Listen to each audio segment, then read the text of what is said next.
हिंदुस्तान के आर्मी ने S-400 के द्वारा पाकिस्तान ने गिराई जितने भी बम थे। पाकिस्तान पर हमला होने के बाद पाकिस्तान की आवाम अब बस हिंदुस्तान से बदला लेने की गुहार लगा रही है, क्योंकि हिंदुस्तान ने पाकिस्तान में बमबारी करके पाकिस्तान में बहुत से नौजवान और उनमें छोटे बच्चे भी मारे गए थे और पाकिस्तान का इस हमले से बहुत नुकसान भी हुआ है। इसलिए पाकिस्तान बस बदला चाहता है। हिंदुस्तान ने हमारा घर, परिवार, रोजगार सब कुछ तबाह कर दिया है। अब हम हाथ पे हाथ रखकर नहीं बैठेंगे। इसका भुगतान तो हिंदुस्तान को करना ही होगा। भाईजान, आप बिल्कुल ठीक बोल रहे हो। इसका भुगतान तो हिंदुस्तान को करना ही होगा। पर भाईजान, क्या आप ही हिंदुस्तान से जंग लड़ोगे या फिर हमारी आर्मी? मेरा नाम शहजाद भट्टी है और मुझसे पूरा पाकिस्तान और हिंदुस्तान और बहुत से देश मेरे नाम से कांपते हैं। मैं चाहूं तो अभी पूरे हिंदुस्तान को खत्म कर सकता हूं, पर मैं इस बार चाहता हूं कि पाकिस्तान की आर्मी हिंदुस्तान को औकात दिखाए। पाकिस्तान भी किसी से कम नहीं है। भाईजान, आप कह तो बिल्कुल ठीक रहे हो, पर मुझे भरोसा नहीं हमारी पाकिस्तान की आर्मी पर, क्योंकि वह पहले ही कर्ज में डूबी हुई है और ना ही उनके पास इतने हथियार है कि हिंदुस्तान का सामना कर सके।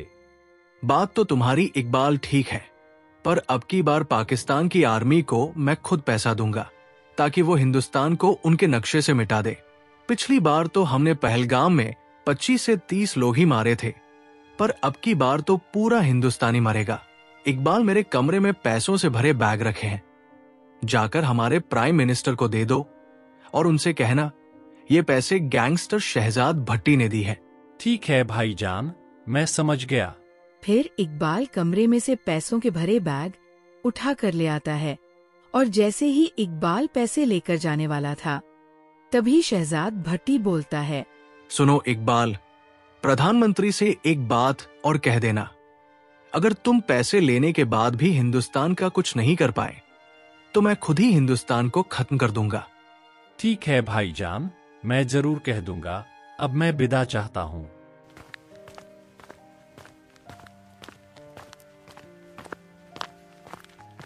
फिर इकबाल पैसों से भरे बैग लेकर प्रधानमंत्री के ऑफिस पहुंच जाता है। अरे अरे, तुम अंदर कहाँ जा रहे हो यह बैग लेकर? मैं प्रधानमंत्री से मिलने जा रहा हूँ। तुम बिन अपॉइंटमेंट के प्रधानमंत्री से नहीं मिल सकते, और इन बैग में क्या ले रहे हो? पहले इन्हें चेक करवाओ, कहीं में बम तो नहीं। तुम मुझे जानते नहीं क्या? मैं गैंगस्टर शहजाद भट्टी का राइट हैंड हूँ। अरे तुम चाहे राइट हैंड हो या लेफ्ट हैंड, मुझे उससे क्या। मैं तुम्हें जब तक नहीं जाने दूंगा जब तक प्रधानमंत्री मुझे खुद फोन करके ना कहें पहले जाओ परमिशन लेकर आओ, उसके बाद ही अंदर जाने दूंगा। 2 कौड़ी के इंसान, तू मुझे रोकेगा? रुक, तू ऐसे नहीं मानेगा। फिर इकबाल अपनी बंदूक निकालकर चौकीदार के माथे में गोली मार देता है और बोलता है, अब रोकना, मुझे अंदर जाने के लिए रोकना। अब बोल क्यों नहीं रहा? मैंने तुझे पहले ही बोला था कि मैं शहजाद भट्टी का राइट हैंड हूँ, पर तूने मेरी बात नहीं मानी। अब पड़ा रह यही। चौकीदार को मारने के बाद इकबाल मंत्री के पास पहुंच गया। कैसे हो प्रधानमंत्री साहब, पहचाना मुझे? अरे इकबाल, तुम्हें कौन भूल सकता है? और आज शहजाद भाईजान नहीं आए? नहीं, भाईजान थोड़ा बिजी थे। उन्होंने आपके लिए एक संदेश भेजा है। हाँ हाँ, बोलो इकबाल, क्या संदेश है? मंत्री साहब, यह लो पहले। अरे यह क्या दे रहे हो मुझे? और इन बैगों में क्या है? मंत्री साहब, इनको एक बार खोल कर तो देखिए। आपके लिए बहुत अच्छा तोहफा है शहजाद भाई की तरफ से। फिर प्रधानमंत्री बैगों को खोलकर देखते हैं और पैसे देखकर उनके मुंह पर एक अलग ही मुस्कान आ जाती है। अरे इकबाल भाई, इसकी क्या जरूरत थी? मैंने तुम्हारा कुछ ऐसा काम भी नहीं करा जो शहजाद भाईजान ने इतनी मोटी रकम मुझे भेज दी। मंत्री साहब, यह पैसे शहजाद भाई ने काम के लिए ही भेजे हैं। काम? कैसा काम? तुम्हें तो पता है मंत्री साहब, हिंदुस्तान ने हम पर हमला करके हमारे बहुत सारे घर उजाड़े हैं, जिसमें छोटे बच्चे, बड़े बुजुर्ग और जवान भी थे। बस अब हम बदला चाहते हैं, इसलिए शहजाद भाईजान ने यह पैसे भेजे हैं ताकि हिंदुस्तान को तबाह करने में किसी भी प्रकार की कोई दिक्कत ना आए। इकबाल भाई, इस बात की तो मुझे भी बहुत चिंता है और हमने प्लान बना लिया है हिंदुस्तान को तबाह करने का। बस थोड़े पैसों की कमी पड़ रही थी नए हथियार खरीदने के लिए, पर अब शहजाद भाई ने पैसे भेजकर हमारी चिंता खत्म कर दी।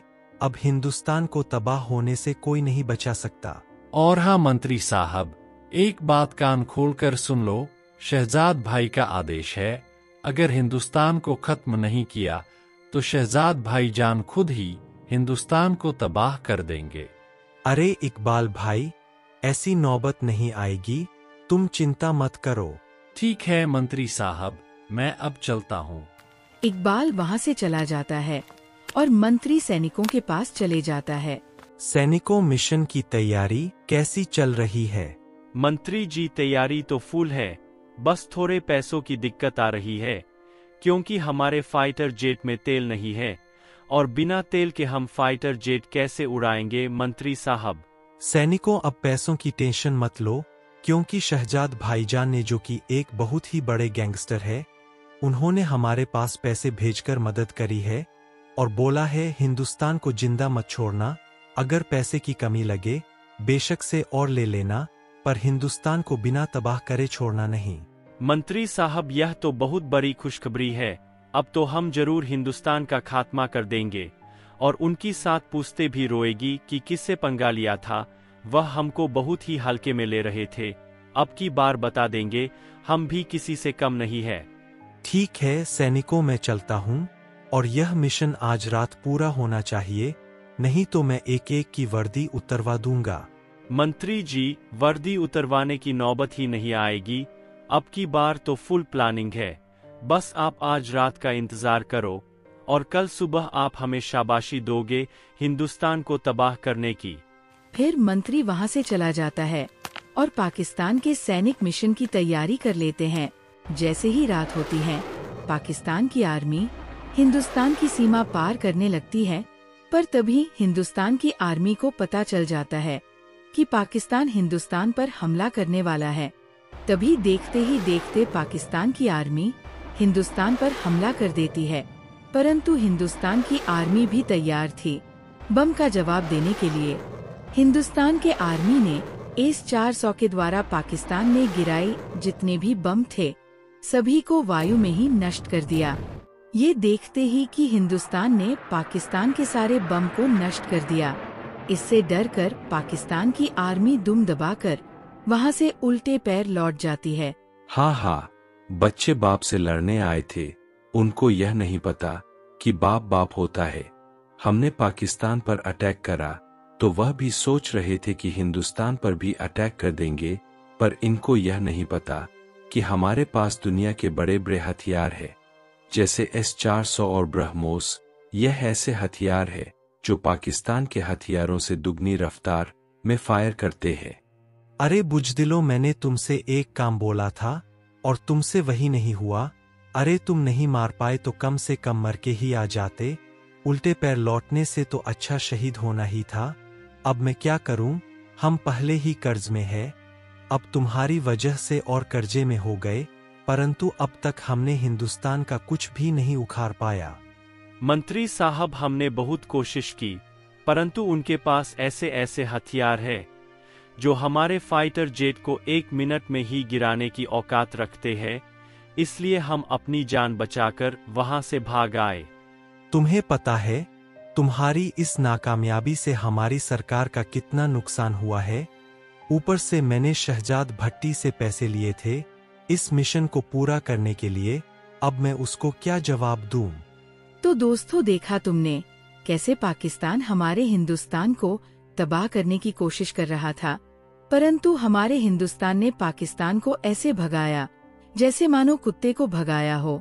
अगर आपको ये एनिमेशन वीडियो अच्छी लगे तो हमारे चैनल को सब्सक्राइब करना और कमेंट करके जरूर जाना कि आपको वीडियो कैसी लगी। जय हिंद दोस्तों, चलो मिलते हैं अगली कहानी लेकर।